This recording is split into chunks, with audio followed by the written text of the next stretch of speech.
I found my ex-wife's sister sleeping in my bed. She woke up and asked, "Can I stay here?" I never thought the biggest surprise of my life would be waiting in my own bedroom. When I unlocked the front door after a 14-hour shift, the apartment was completely silent. The lights were off, the television wasn't running, and I was certain I had forgotten to close a window because I could hear something moving upstairs. My divorce had been finalized almost a year earlier, and living alone had become normal. That was why, when I pushed open my bedroom door and saw someone asleep in my bed, my heart nearly stopped. I took one step back. Then I recognized her. Lena? She slowly opened her eyes, stared at me for a few seconds, and whispered in a tired voice, "Can I stay here?" For a moment, I couldn't answer. Lena was my ex-wife Emma's younger sister. The last time I had seen her was at the courthouse during the divorce. She hadn't spoken a single word to me that day. She had simply looked at me with sad eyes before following her family outside. Now she was lying under my blanket, wearing an oversized gray hoodie, her hair a complete mess, looking more exhausted than I had ever seen her. "What are you doing here?" I finally asked. She sat up slowly. I didn't know where else to go. I wanted to ask 100 questions, but something stopped me. It wasn't pity. It was the way she looked. There was a bruise near her wrist that she quickly tried to hide inside her sleeve. I placed my backpack on the floor. "Are you hurt?" I asked. She shook her head too quickly. "No. Lena, I'm fine." She wasn't. Even someone who had known her only a week could tell she was lying. I walked into the kitchen and filled a glass with water before placing it on the table. "You should drink," I said. She followed me quietly. The apartment suddenly felt strange. A year ago, this kitchen belonged to Emma and me. Now her little sister was sitting across from me at the same table, staring into a glass of water as if she hadn't slept in days. "I'm sorry," she said softly. "For what?" I asked. "For breaking into your apartment." I blinked. "You broke in?" She nodded nervously. "I still remembered where you kept the spare key." I sighed. "I should have moved it." "I know." There was an awkward silence.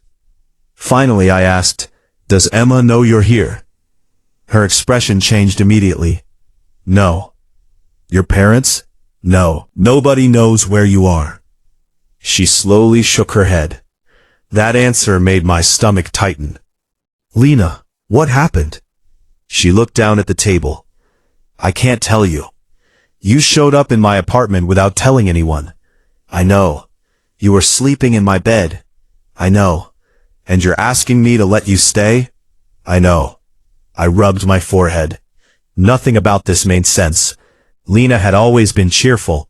She laughed at everything. She loved painting little landscapes and taking pictures of sunsets. She was the kind of person who apologized when someone bumped into her. The woman sitting in front of me looked completely different. Quiet, scared, broken. "I'm not asking forever," she whispered. "Tonight." I looked toward the hallway. Every logical part of my brain told me this was a terrible idea. She was my ex-wife's sister. If Emma found out, she'd probably assume the worst. Her parents would blame me. Everyone would. But another part of me kept looking at the bruise on her wrist. "Did someone do that to you?" She pulled her sleeve down farther. I fell. "No." Silence. "I don't believe you." She looked away. "You don't have to." After a few moments I stood up. "The guest room still has a bed." "I don't want the guest room." I frowned. "Why?" She swallowed. "I've been alone for 3 nights." I didn't understand. "I don't want to feel alone anymore." There was something in the way she said it that completely changed the atmosphere. She wasn't flirting. She wasn't trying to cross any lines. She sounded terrified, like someone who had spent days running from something she couldn't escape. I slowly nodded.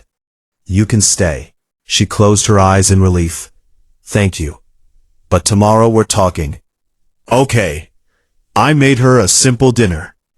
grilled cheese sandwiches, and tomato soup. She barely touched the food before suddenly bursting into tears. I'm sorry. You don't have to apologize. I keep crying. I noticed. She laughed weakly through her tears.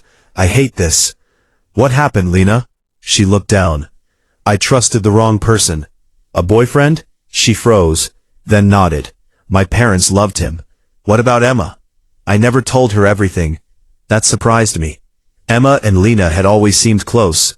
Why not? Because Emma already hated you after the divorce. That answer caught me completely off guard.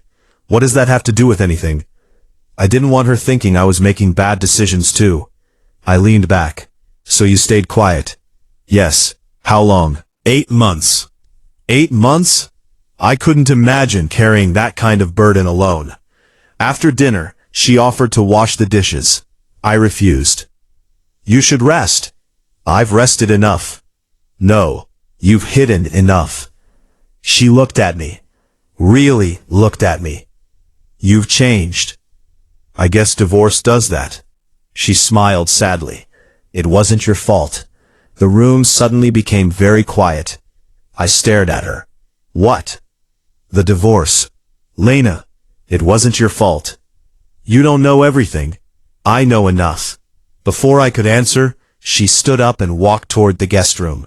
Halfway there, she stopped. Thank you for believing me. I don't even know your story. You believed something was wrong. She disappeared down the hallway. I stayed awake long after midnight. My thoughts wouldn't stop racing. Why hadn't she called her parents? Why hadn't she called Emma? Why me? Out of everyone she knew, why had she come here? The next morning I woke up earlier than usual. The guest room door was open. The bed was empty. My heart immediately dropped. Lena? No answer. I searched the apartment. Bathroom, kitchen, balcony. Nothing. Then I noticed the front door standing slightly open. I rushed outside. She was sitting alone on the apartment steps, hugging her knees while staring at the sunrise. You scared me, I said. She looked over her shoulder. I'm sorry. You could have left a note. I wasn't leaving. Then why are you out here? She smiled faintly. I forgot what a peaceful morning looked like. I sat beside her. For several minutes neither of us spoke. Then a black SUV slowly drove past the building. Lena's entire body stiffened. She grabbed my arm so hard her fingers trembled. Please. What? Don't let them see me. I looked toward the vehicle. The driver slowed down for just a second, before continuing down the street. Only then did Lena finally let go of my arm. She was shaking uncontrollably. I turned to her. Lena. Tears filled her eyes again. They found me. And in that moment, I realized whatever she was running from was far more dangerous than I had imagined.